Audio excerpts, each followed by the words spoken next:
At 0300 hours on the morning of July 7, 1945, radar operator Staff Sergeant Robert Chen sat hunched over his AN/APQ-7 Eagle radar scope aboard a B-29, named Night Prowler, flying at 15,000 feet through complete darkness above Osaka Bay. The scope showed a coastline sharp as a photograph. Chen could see the distinctive shape of Shimotsu Harbor. The Maruzen Oil Refinery appeared as a bright rectangular return against the dark water. Weather below him was 10/10 cloud cover. Visibility was 0. Japanese searchlights swept the clouds underneath, hunting blind. Chen's bombardier couldn't see the ground. The navigator couldn't see landmarks, but Chen could see everything. He watched the target approach on his scope and called corrections to the bombardier, range decreasing, bearing steady, the bombing computer locked onto the radar return. At 0019 hours, Night Prowler's bomb, bay doors opened, and 8 tons of 500-pound general-purpose bombs fell through the clouds toward a target nobody aboard the aircraft had ever seen with human eyes. 58 more B-29's followed in single file over the next hour. All bombing by radar. All bombing through clouds so thick that visual targeting was impossible.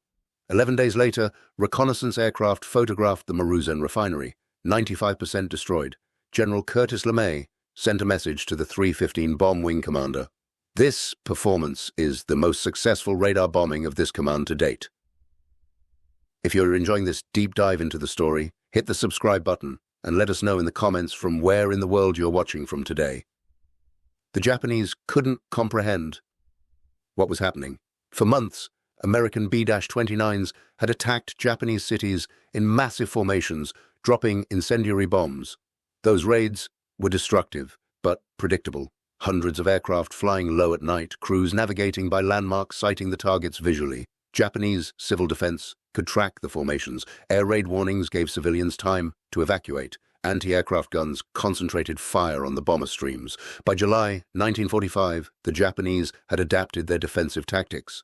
Then the 315 bomb wing arrived, and nothing made sense anymore. Individual bombers appeared out of nowhere at high altitude. No formations, no visual navigation. Each aircraft attacked independently through weather that should have made bombing impossible. Bombs landed with precision that exceeded daylight visual attacks.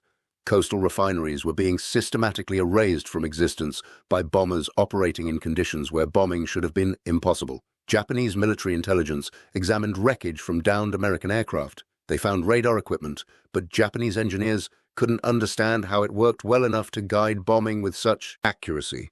By August 1945, Japanese officers were writing reports stating that American technological superiority had made defense impossible. Strategic bombing in World War II was built on a fundamental problem. You couldn't hit what you couldn't see. The Royal Air Force had learned this over Germany in 1940 and 41. Daylight precision bombing resulted in catastrophic losses from German fighters. RAF Bomber Command switched to night operations, but navigation at night was nearly impossible. Bombers scattered across hundreds of square miles. Most bombs fell in open countryside miles from intended targets. The solution was area bombing. If you couldn't hit a specific factory, you could destroy the city containing the factory. The United States Army Air Forces tried a different approach. Daylight precision bombing using the Norden bomb site. The theory was beautiful. The B-17 Flying Fortress and B-24 Liberator bombers would fly in tight, defensive formations at high altitude. Fighters couldn't reach them. Anti-aircraft fire would be inaccurate at that altitude. The Norden bomb site would place bombs within feet of the aiming point. Reality over Europe revealed the flaws. German fighters developed tactics to attack bomber formations despite defensive guns. Flak was far more accurate than expected. Cloud cover over Europe made visual bombing impossible on most days. A U.S. strategic bombing survey conducted after the war determined that less than 20% of bombs dropped on Germany hit within 1,000 feet of the aim point. In the Pacific, conditions were worse. Japan was protected by distance. The B-17 and B-24 lacked the range to reach Japan from Allied bases. The solution was the Boeing B-29 Superfortress. Development began in 1938 when the Army Air Corps asked Boeing to design a bomber that could fly 5,000 miles carrying 2,000 pounds of bombs. Boeing's design was revolutionary. Four Wright R-3350 Cyclone engines, each producing 2,200 horsepower. Pressurized crew compartments allowing operations at 30,000 feet. Remote-controlled defensive gun turrets coordinated by a central fire control system. A top speed of 357 miles per hour. A service ceiling of 31,850 feet. A range exceeding 3,000 miles fully loaded. When the first prototype flew on September the 21st, 1942, it was the most technologically advanced aircraft in existence. The price matched the ambition. The B-29 program cost $3 billion. Adjusted for inflation, that's over $50 billion in 2025. Only the Manhattan Project cost more. The United States spent more money developing the B-29 than developing the atomic bomb the B-29 would eventually deliver. Production B-29's began reaching units in mid-1944. The 20th Air Force was activated with exclusive control of all B-29 operations. General Henry Hap Arnold, commanding general of the Army Air Forces, personally controlled the 20th Air Force from Washington. The decision reflected the aircraft's strategic importance and the massive investment it represented. The first combat missions flew from bases in India and China starting June 15, 1944. Operation Matterhorn, 47 B-29's attacked the Yawata steelworks on Kyushu. 32 bombed using radar. Because visibility was poor, results were negligible. One aircraft was lost. The logistical challenges were overwhelming. All fuel and bombs had to be flown over the Himalayas from India to forward bases in China. It required 7 tons of supplies flown into China to generate 1 ton of bombs dropped on Japan. By autumn 1944, American forces had captured Saipan, Tinian, and Guam in the Mariana Islands. The Marianas were 1,500 miles from Tokyo. B-29's based there could strike the Japanese home islands and return without intermediate staging. The 21st Bomber Command was established in the Marianas in November 1944. The first raid against Tokyo launched on November 24, 1944. Brigadier General Haywood Hansell commanded. The plan called for high-altitude, daylight precision bombing of Japanese aircraft factories. Weather over Tokyo was 8/10 cloud cover. Only 24 out of 88 aircraft bombed the primary target. Results were poor. Subsequent missions revealed systematic problems. Japan's weather made visual bombing nearly impossible. The jet stream over Japan generated winds exceeding 200 miles per hour at bombing altitude. The Norden bomb site couldn't compensate. Bombs scattered across miles of territory. Japanese fighter defenses were more effective than anticipated. Anti-aircraft fire was accurate and intense. Mechanical problems plagued the B-29 force. Engine failures were common. Abort rates exceeded 25% on some missions.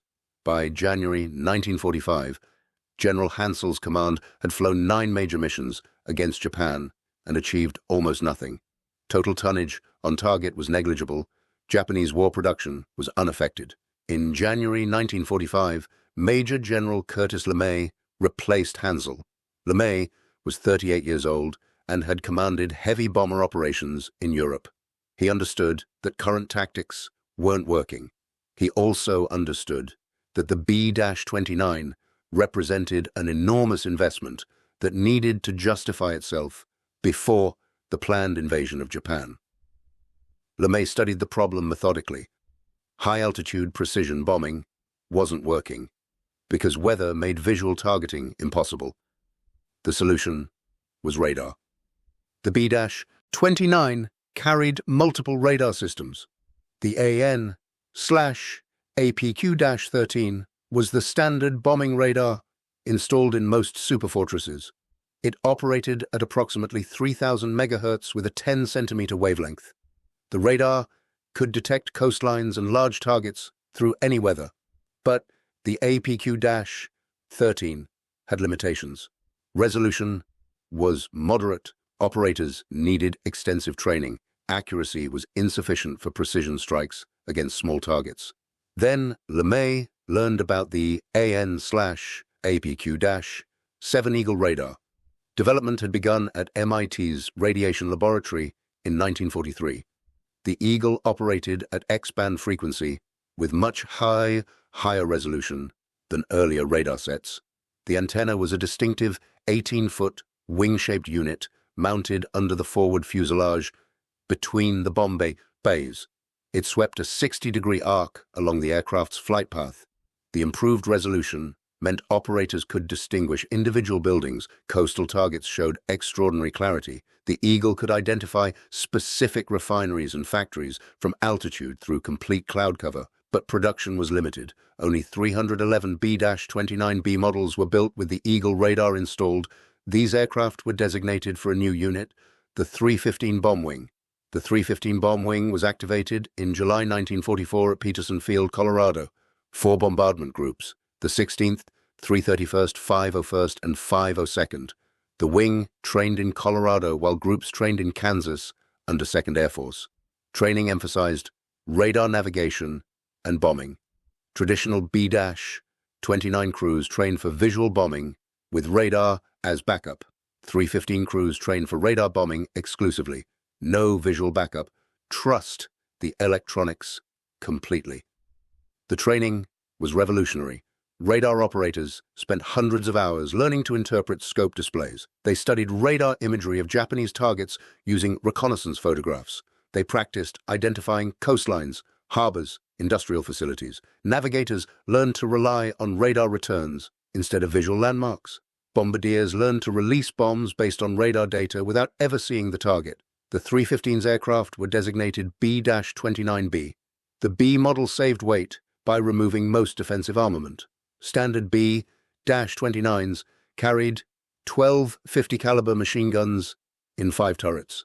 The B-29B carried only the tail turret with twin 50-caliber guns and the AN/APG-15 radar fire control system. All other turrets were removed. The weight savings allowed the B-29B to fly slightly higher and farther. More importantly, it allowed a significantly increased bomb load. A standard B-29 carried approximately 12,000 pounds of bombs on long-range missions. The B-29B could carry up to 20,000 pounds. The decision to remove defensive guns reflected confidence that Japanese air defenses had collapsed. By mid-1945, in late March 1945, the 315 Bomb Wing headquarters moved to Guam. The subordinate groups arrived in April and May.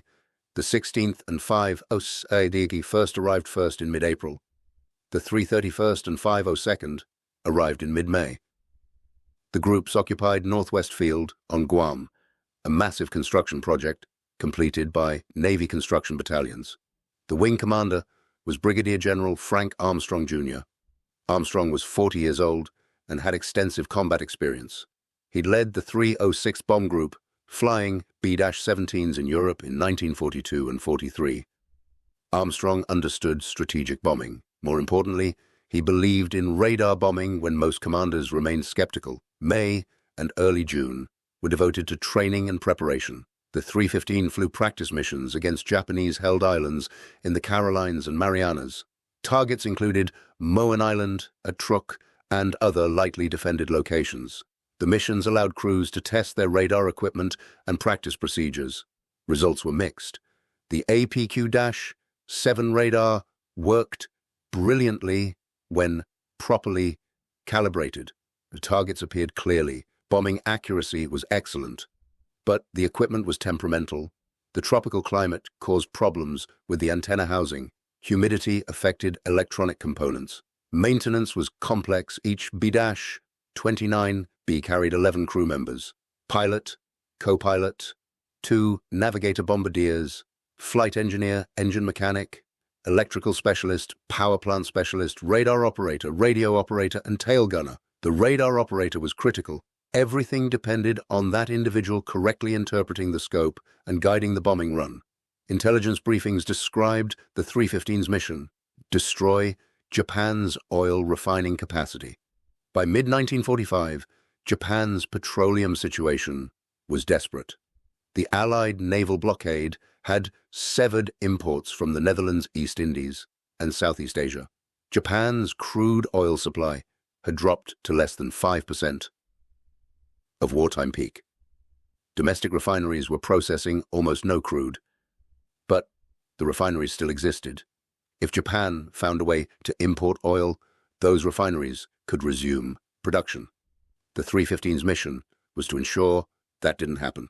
Target selection focused on large coastal refineries, easily identifiable by radar. The distinctive contrast between land and water made coastal targets perfect for the Eagle radar. Most major Japanese oil facilities were located on or near coastlines for shipping access. The tactical plan was unconventional. Other B-29 wings flew in large formations. 315 crews would attack individually. Single aircraft bombing runs, no formation flying. Each bomber would approach the target independently at high altitude. The bombing run would be 28 miles long. This was much longer than standard procedures. European bombing runs averaged 5 to 8 miles. The extended run gave crews time to compensate for Japan's extreme wind conditions and lock the radar onto the target. Missions would be flown at night. This served multiple purposes. Night operations meant daylight takeoffs and landings, which were safer. Night also compensated for the B-29B's light defensive armament. Japanese fighters had difficulty intercepting at night, but the primary reason was tactical surprise. Japanese defenses expected massive daytime formations or low-altitude night incendiary attacks. Individual high-altitude radar bombing attacks at night were completely outside their defensive framework. On June 26, 1945, the 315 bomb wing flew its first combat mission. Mission number 232. Target: the Osaka Oil Refinery at Yokkaichi. 38 aircraft launched from Northwest Field. 30 bombers struck the target. Mission planning specified attack altitude between 15,000 and 16,875 feet.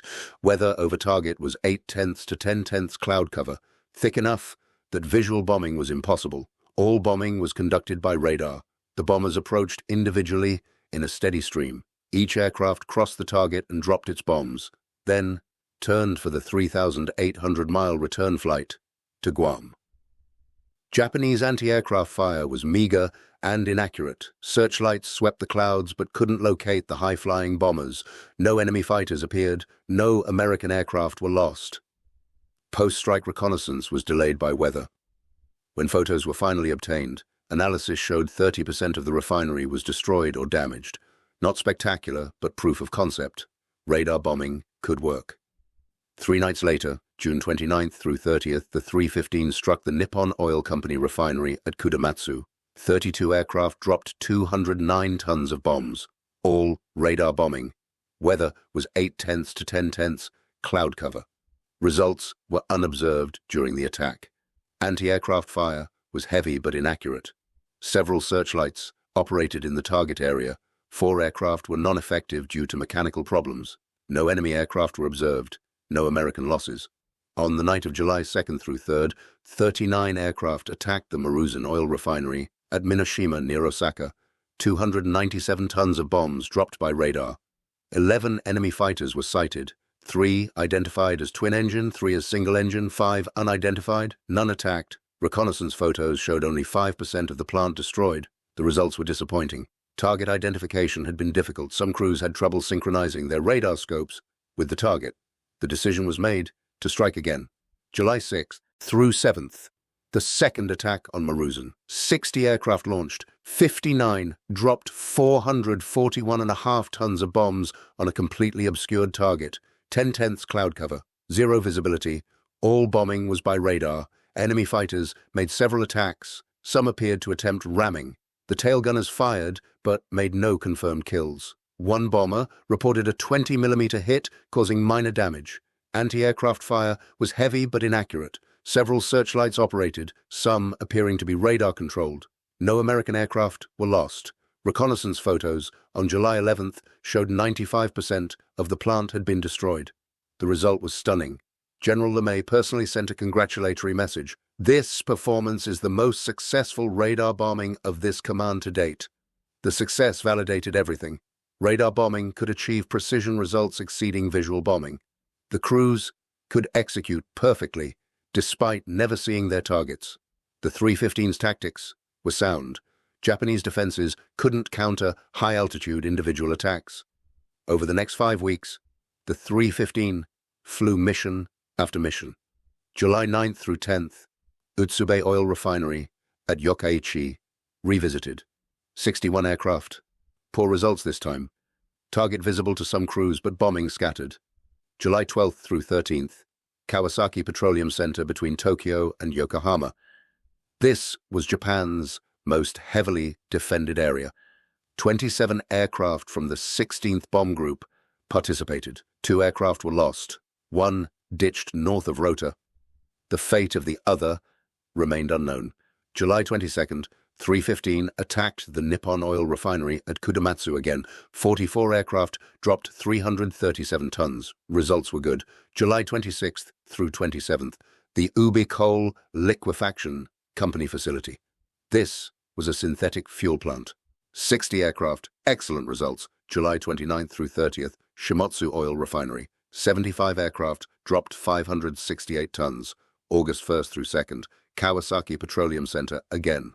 August 5th through 6th, multiple targets struck simultaneously. August 9th through 10th, Nippon Oil Refinery at Tsuchizaki.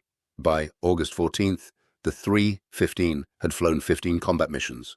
Between 618 and 636 sorties, depending on how aborts were counted.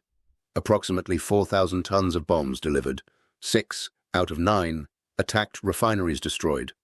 3 others heavily damaged. Total American losses, 4 aircraft, 30 casualties. The loss rate was less than 1%. For comparison, the average loss rate for B-29 missions over Japan was approximately 3%. If you find this story engaging, please take a moment to subscribe and enable notifications. It helps us continue producing in-depth content like this. The Japanese response revealed complete confusion. Japanese military intelligence knew American bombers carried radar. They'd examined equipment from downed B-29's. Japanese engineers understood radar principles. Japan had developed its own radar systems, though they lagged years behind American technology. But Japanese commanders couldn't comprehend how radar enabled such precise bombing. Their experience with radar was limited to detection and ranging. The concept of using radar to identify specific targets and guide bomb release with precision was outside their technical framework. Intelligence reports from July and August 1945 showed Japanese officers struggling to explain what was happening. Individual bombers attacked through complete cloud cover. Bombs landed with accuracy that should have required visual sighting. Coastal refineries were being systematically destroyed. Japanese air defense commanders had no effective counter-tactics. The technical achievement behind the 315's success was years in development. Radar itself dated to the 1930s. British scientists had pioneered radar for air defense. The concept was straightforward. Transmit radio waves. Measure the time until echoes return. Calculate distance from the time delay. Early radar could detect aircraft at range but provided minimal detail. The breakthrough came in 1940 when British scientists at Birmingham University invented the cavity magnetron. This device generated microwave frequency radio waves at useful power levels. Microwaves operated at much shorter wavelengths than earlier radar. Shorter wavelengths meant better resolution, more detail, the ability to distinguish between objects close together. In September 1940, Britain sent a technical mission to the United States carrying a cavity magnetron. The gift was extraordinary. Britain shared one of its most valuable military secrets in exchange for American industrial capacity to mass-produce radar systems. The radiation laboratory at MIT received the magnetron in November 1940. Within months, engineers were developing advanced radar systems that would transform warfare. The AN/APQ-7 Eagle emerged from this research. Development began in 1943 specifically for precision bombing. Previous bombing radar used lower frequencies. The APQ-13 operated around 3,000 megahertz. The Eagle operated at X-band, approximately 9,375 megahertz. The higher frequency provided dramatically improved resolution.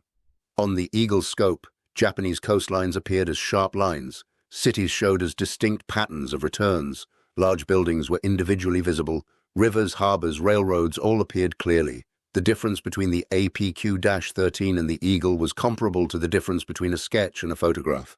The Eagle's distinctive antenna was 18 feet long, shaped like an aircraft wing. It mounted under the fuselage between the bomb bay doors. The antenna swept 60 degrees along the flight path. This scanning pattern meant the radar looked ahead of the aircraft, allowing operators to track their approach to the target. The scope display was a standard plan position indicator, showing range and bearing simultaneously. Operators could see their aircraft's position relative to the target in real time. But technology alone wasn't sufficient. The Eagle radar was only as effective as the operator using it. Staff Sergeant Robert Chen was typical of the radar operators who made the 315's missions possible. Chen was 21 years old in July 1945. Born in San Francisco, he'd enlisted in the Army Air Forces in 1943. His technical aptitude led to assignment as a radar operator. Training took 6 months. The school was at Boca Raton, Florida. Students learned electronics theory, radar operation, and scope interpretation. Then came specialized training on the APQ-7 at the 315's bases. Operators practiced for hundreds of hours. They studied reconnaissance photographs of Japanese targets, then practiced identifying those same targets on radar scopes. The training emphasized pattern recognition. Coastlines had distinctive shapes. Industrial complexes created characteristic radar returns. Oil refineries with their large storage tanks produced strong, regular patterns. Operators learned to recognize these patterns instantly, even when partially obscured by weather or electronic interference. The bombing procedure was methodical. The B-29 would approach Japan at altitude. The navigator used radar to identify landfall.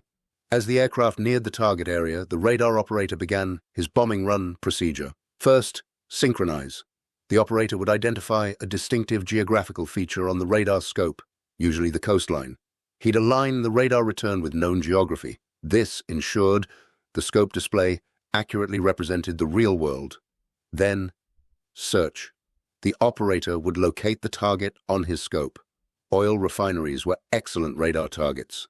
The storage tanks produced strong returns. The rectangular layout of refinery buildings created distinctive patterns. The operator would verify he'd identified the correct target by comparing the radar image to reconnaissance photographs and memorize patterns. Next, track. The operator would continuously monitor the target as the aircraft approached. He'd call corrections to the bombardier, bearing changes, range updates. The bombardier entered this data into the bombing computer. The computer calculated the release point, accounting for aircraft speed, altitude, wind, and bomb ballistics. Finally, release. When the computer determined the optimal moment, it signaled the bombardier. Bomb bay doors opened. Bombs fell. The entire process occurred without anyone seeing the target visually. The bombardiers worked in close coordination with radar operators. Lieutenant James Morrison was a bombardier aboard a B-29 named Pacific Striker in the 501st Bomb Group. Morrison was 23 years old, from Pennsylvania. He trained as a bombardier using the Norden bomb sight, which required visual targeting. Transitioning to radar bombing required completely different thinking. With the Norden, Morrison could see his target. He could watch his bombs fall. He could observe impacts. With radar bombing, he saw nothing. He had to trust the radar operator's information and the bombing computer's calculations. Morrison described the experience in a post-war interview. Flying through solid clouds at 15,000 feet with no visual reference was disorienting. You couldn't see up or down. The radar operator would call out ranges and bearings. You'd input the data and trust the computer. When the bombs released, you had no idea if you'd hit anything. You just flew home, hoping the intelligence photos would show results. The psychological adjustment was significant. Bombardiers were trained to be precise. They wanted visual confirmation. Radar bombing eliminated that confirmation until days later, when reconnaissance aircraft could photograph the damage. Navigators faced similar challenges. Captain William Foster navigated for a crew in the 16th Bomb Group. Foster was 25 years old, from Texas. Traditional navigation over Japan used visual landmarks combined with dead reckoning. Navigators would identify distinctive features, mountains, rivers, coastlines, cities. They'd plot the aircraft's position based on these observations. Radar navigation was different. Foster would use the APQ-7 to identify coastlines and landmarks electronically. The scope showed clear returns, even through clouds, but it required constant attention. The radar gave us better information than visual navigation, Foster explained. After the war, we could see through weather that would have made visual navigation impossible, but you had to concentrate. The scope showed so much detail that it was easy to misidentify features. We'd study reconnaissance photos before missions, memorizing coastline shapes and target locations. Then we'd match what we saw on the scope to our memorized geography. The pilots were perhaps most dependent on their crews. Captain David Richardson piloted a B-29 called Midnight Express in the 331st Bomb Group. Richardson was 26 years old, from California. He had flown 55 AVAT combat missions by August 1945. Richardson couldn't see the targets his crew was bombing. He couldn't see through the clouds. His job was to maintain precise altitude, airspeed, and heading while his crew executed the radar bombing run. You had to have complete faith in your radar operator and bombardier, Richardson recalled. I'd be flying straight and level through darkness, cloud layers above and below. No visual reference. The radar operator would call corrections. 2 degrees left, steady, range 4 miles. I'd make tiny adjustments and trust that we were lined up correctly. The entire mission depended on everyone doing their job perfectly. The maintenance crews deserve equal recognition, though their contributions were rarely documented. The APQ-7 was sophisticated equipment. It required constant maintenance. Vacuum tubes failed regularly. Antenna motors jammed. Electronic components corroded in the tropical humidity of Guam. Technical Sergeant Michael O'Brien was an electronics specialist in the 16th Bomb Group. O'Brien was 28 years old, from Massachusetts. He'd worked as a radio technician before the war. His job was keeping the Eagle radar operational. The APQ-7 was temperamental, O'Brien said in later interviews. We'd work all day calibrating the set, replacing tubes, checking connections. The tropical climate was brutal on electronics. Humidity would get inside the antenna housing and cause corrosion. We'd disassemble units, clean everything, reassemble, then test and calibrate again. If the radar wasn't working perfectly, the mission failed. That pressure was constant. The 315 Bomb Wing headquarters maintained detailed records of radar effectiveness. By late July, the electronics sections reported 90% effectiveness rates for APQ-7 equipment. This meant 9 out of 10 aircraft had fully functional radar on each mission. The remaining 10% were non-effective due to equipment failures. Achieving 90% reliability with such complex equipment in combat conditions was remarkable. It reflected the skill and dedication of maintenance personnel working around the clock. Supplies were often inadequate. The 315 experienced shortages of replacement tubes, antenna motors, and specialized tools. Maintenance crews improvised. They built their own work stands when factory equipment wasn't available. They used jeeps to tow equipment when specialized tugs weren't supplied. They manufactured custom tools. The engineering section's resourcefulness was essential to the wing's success. The bombing accuracy achieved by the 315 exceeded expectations. General LeMay's staff analyzed results from each mission. They calculated that achieving the same level of destruction at the Maruzen Refinery would have required 117 B-29's equipped with standard APQ-13 radar. The 315 accomplished it with 59 aircraft using the Eagle. The difference was resolution and operator training. Better equipment, combined with better trained crews, produced dramatically superior results. By August 1945, 315 bomb wing crews were hitting precision targets at night through complete cloud cover with accuracy that matched or exceeded daylight visual bombing in clear weather. This was revolutionary. For the first time in history, weather did not affect bombing operations.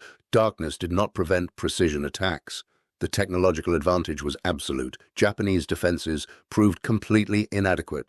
Anti-aircraft fire was ineffective against bombers at 15,000 feet. Japanese radar-directed searchlights occasionally illuminated aircraft, but gun crews couldn't track targets accurately enough to score hits.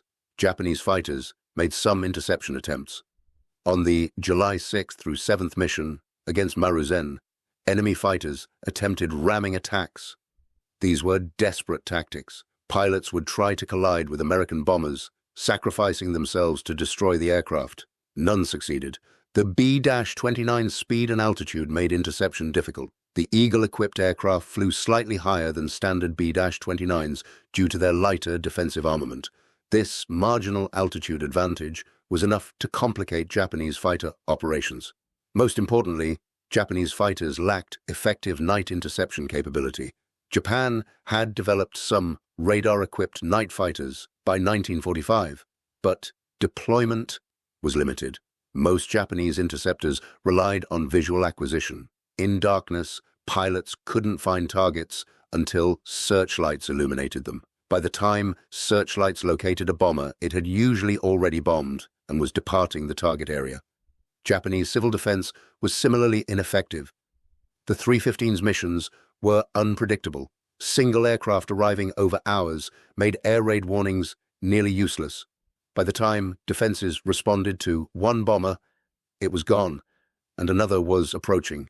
The extended nature of the attacks exhausted defensive crews. Searchlight operators, anti-aircraft gun crews, and fighter pilots remained at alert status for hours as individual bombers appeared sporadically. This constant low-level threat was more psychologically taxing than massive formation raids that came and left quickly. Japanese morale suffered.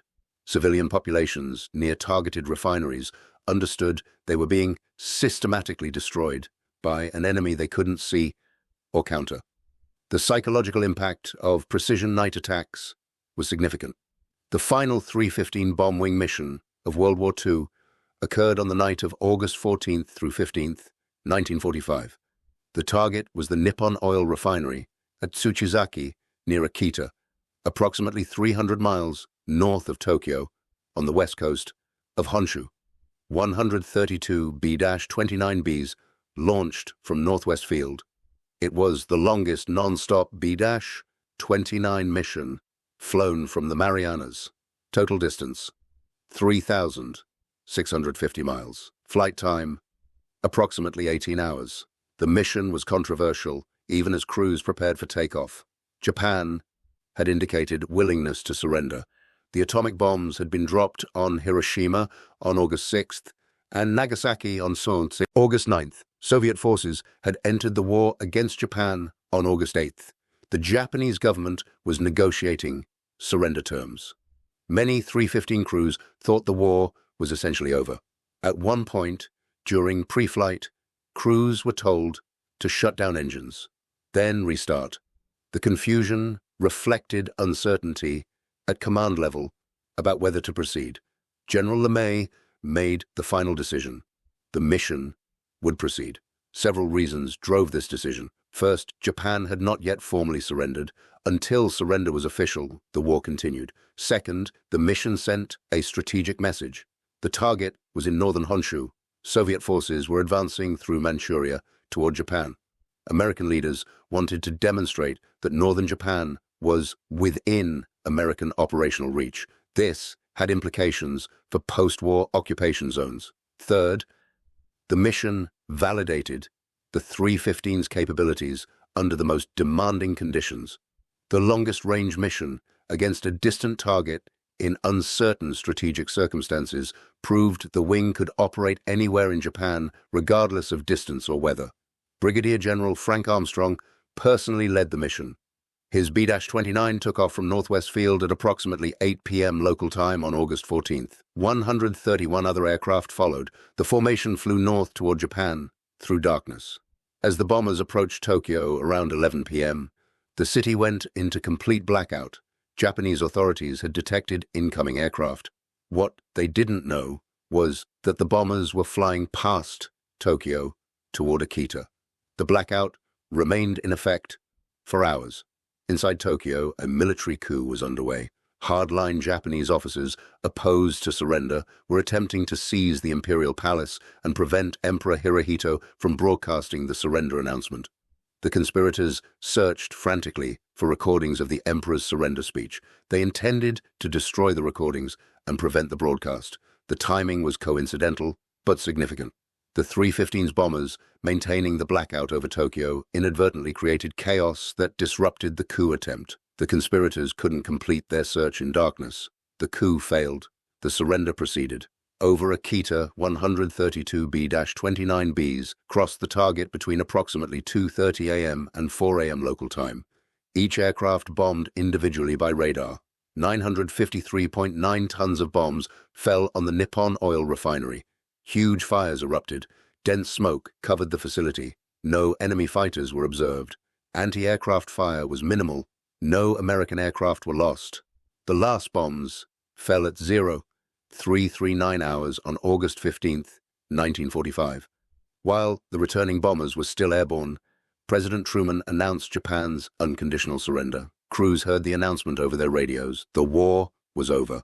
The 315 bomb wing had delivered the final bombs dropped on Japan in World War II. Post-war assessment of the 315's campaign was complex. The wing had destroyed most of Japan's oil refining capacity. 6 major refineries completely destroyed. 3 others heavily damaged. Over 6 million barrels of storage tank capacity eliminated. Total losses: 4 aircraft, 30 casualties. The bombing accuracy and low loss rate were unprecedented. However, strategic impact was debatable. By mid-1945, Japan had almost no crude oil to refine. The Allied naval blockade had cut oil imports to near zero. The refineries were largely inactive when bombed. Some historians argued the 315's missions were unnecessary. The facilities were already non-functional due to lack of raw materials. Others countered that destroying the refineries ensured Japan couldn't resume oil production, even if the blockade was broken, or if captured oil reserves were discovered. The debate continued for decades. What was not debatable was the technological achievement. The 315 bomb wing had proven that radar bombing could achieve precision results exceeding visual bombing. Night and weather no longer prevented accurate attacks. Electronics had become more reliable than human eyesight for target identification and bomb guidance. This represented a fundamental shift in aerial warfare. After World War II, radar bombing became standard doctrine. Every bomber, developed in the late 1940s and 1950s, incorporated advanced radar systems. The United States Air Force, established as an independent service in 1947, made radar bombing a core capability. Soviet forces captured German and Japanese radar equipment and developed their own systems.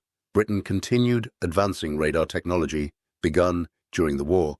By the 1950s, all major air forces operated on the assumption that bombing would be conducted by radar in all weather conditions, day or night. The Korean War validated these developments. B-29 superfortresses flew extensively in Korea from 1950 to 1953. Many missions were flown in poor weather using radar bombing. Accuracy was generally good. though not as precise as the 315 had achieved against oil refineries. The reason was target selection. Korean targets were often small, tactical objectives: bridges, rail yards, troop concentrations. These were harder to identify on radar than large coastal refineries, but the capability existed and was used routinely. By the time the B-29 was retired in the 1960s, radar bombing was unremarkable. It was simply how bombing was done. The revolutionary technology of 1945 had become routine. The individuals who pioneered radar bombing received little recognition. Most remained anonymous. Official histories credited commanders. General LeMay received praise for implementing radar bombing tactics. General Armstrong was recognized for leading the 315. Squadron and group commanders were mentioned in after-action reports, but the radar operators, bombardiers, navigators, and maintenance crews who made the missions possible were rarely named. Their contributions were classified during the war. Discussing radar capabilities in detail was prohibited.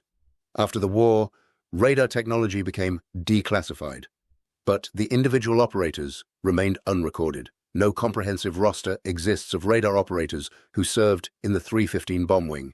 No memorial lists their names. The technology they used was preserved and advanced. The people who used it were forgotten. Staff Sergeant Robert Chen, whose radar operation opened this account, survived the war. He returned to San Francisco in April 1946. He used the GI Bill to attend college. He worked as an electronics technician in civilian life. He married, raised 3 children, and died in 1998 at age 74. His family knew he'd served in the Pacific. They knew he'd been a radar operator on B-29's. They didn't know the details. Chen rarely discussed his service. Like many veterans, he considered his wartime work simply a job that needed doing. The significance wasn't apparent to him. Chen's story was typical of thousands of 315 bomb wing personnel. They'd participated in revolutionary operations. They'd proven technology could transform warfare. Then they went home and lived ordinary lives. No parades, no medals for most of them, just the knowledge that they'd done their part. Brigadier General Frank Armstrong continued in the Air Force after the war. He was promoted to Major General and held various commands. He became Deputy Chief of Staff for Operations at Strategic Air Command Headquarters in the early 1950s. He retired in 1955 after 30 years of service. Armstrong died on August 18, 1969, at age 63. His obituary mentioned his World War II service, but focused primarily on his leadership of bomber operations in Europe in 1942 and 43. His role, pioneering radar bombing with the 315, received minimal attention. The general who led the first and last strategic bombing missions of World War II and commanded the wing that proved radar bombing could work was largely forgotten. The B-29 Superfortress became an icon of American air power. Over 3,900 were built. The type remained in service through the Korean War and into the 1960s in various roles. Some were converted to tankers, others became reconnaissance aircraft. A few were modified as test platforms for new technology. The atomic bomb missions against Hiroshima and Nagasaki ensured the B-29's place in history.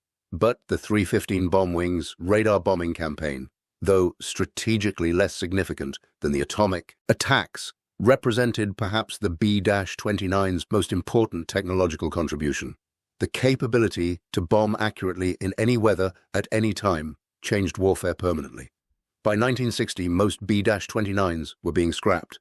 The AN/APQ-7 Eagle radar was obsolete. Newer radar systems with better resolution and reliability had been developed. The equipment that once represented the cutting edge of technology became surplus. Some sets were sent to technical schools for training. Most were dismantled and discarded. Few examples survived. The National Museum of the United States Air Force near Dayton, Ohio, has some components.